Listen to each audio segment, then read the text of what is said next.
Just a real quick update on the game recaps. Our start date is soon. I promise you, I will give you an update ASAP.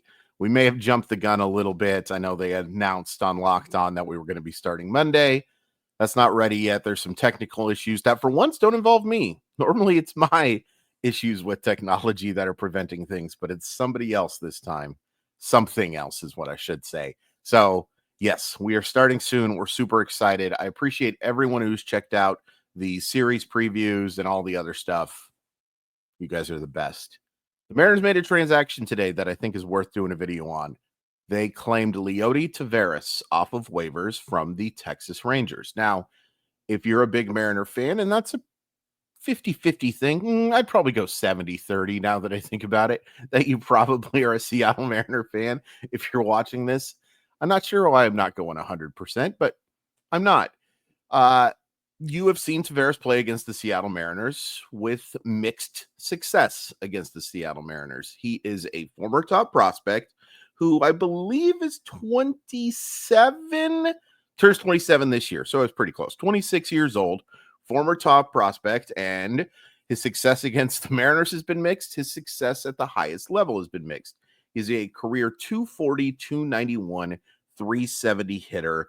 He has hit 39 homers. He has stolen 72 bases, and he has driven in, if you're interested in that sort of thing, 168 runs.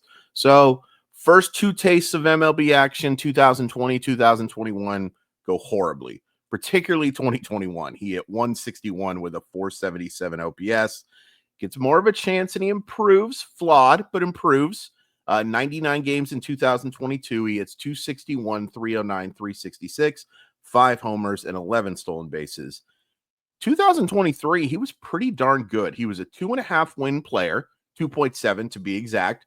He hits 266, 312, 421, 14 homers, and he steals 14 bases. But 2024 doesn't go so well. He is a 229, 289, 352 hitter, 12 homers, does steal 23 bases, but a disappointing year, and then he wasn't great to begin his time in 2025 as well. 241, 259, 342. That's a 601 OPS.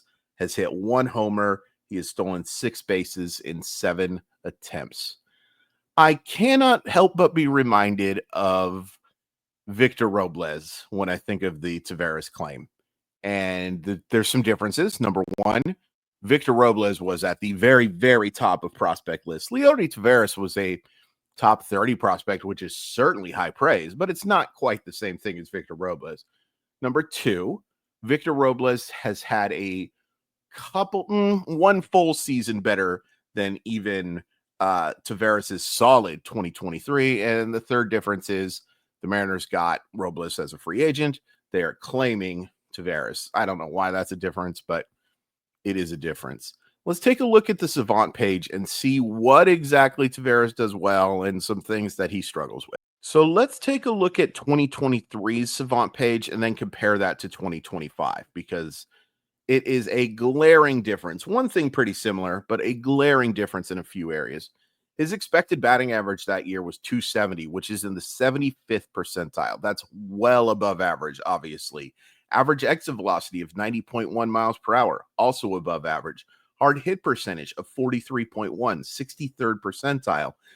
Whiff and K rate, well above average. 24.2% whiff rate, 21.1% K rate. Those will play. Expected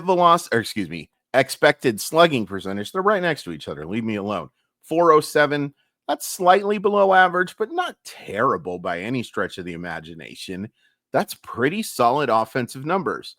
Now, let's compare that to where he was in 2024 and then 2025. 2024, expected batting average of 240, 32nd percentile. Expected slugging of 368, 28th percentile. Hard hit percentage, 35.5, 24th percentile. Average exit velocity of 89, 49th percentile. A pretty big dip. Whiff rate goes up to 26.2%. Chase rate goes up to 29%. Strikeouts stay about the same at 21%. And now let's look at 2025. Expected batting average of 198.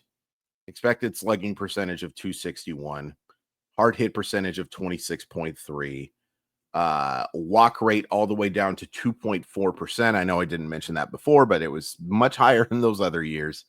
Chase rate of 36.8%, hard hit percentage of 26.3. Those are anywhere from in the bottom 1 percentile. The highest number that I gave you was in the 12th percentile. He's really scuffled with the bat.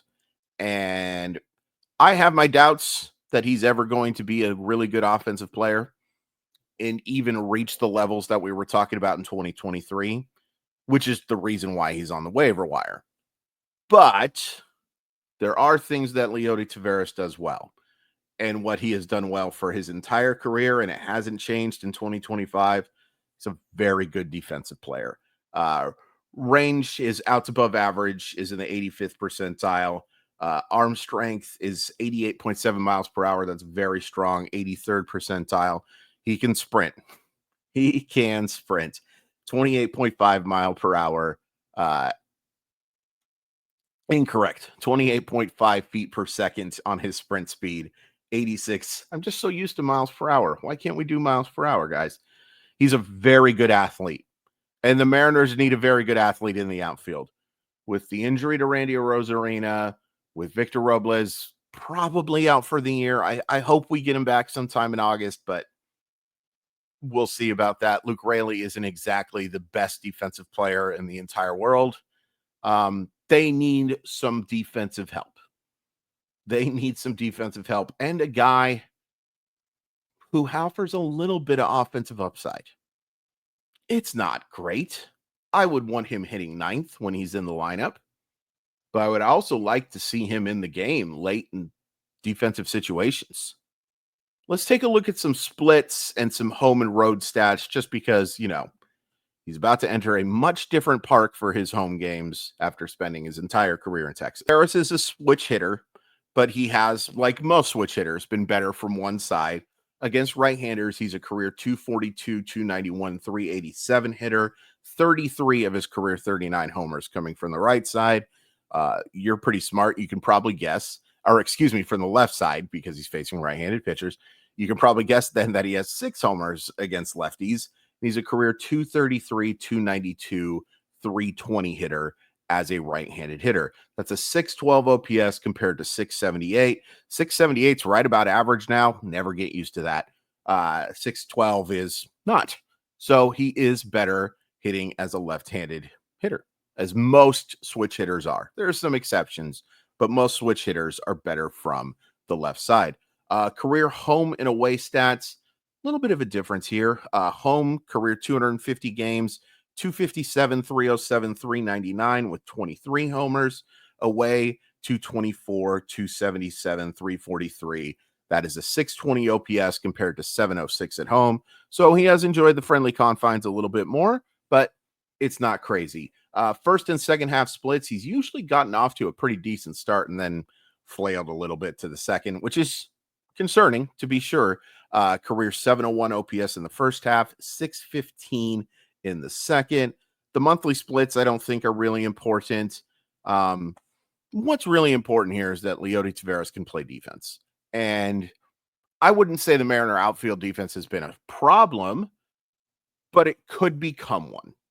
And you look at the depth that they have. Look, Ryland Thomas is not ideal.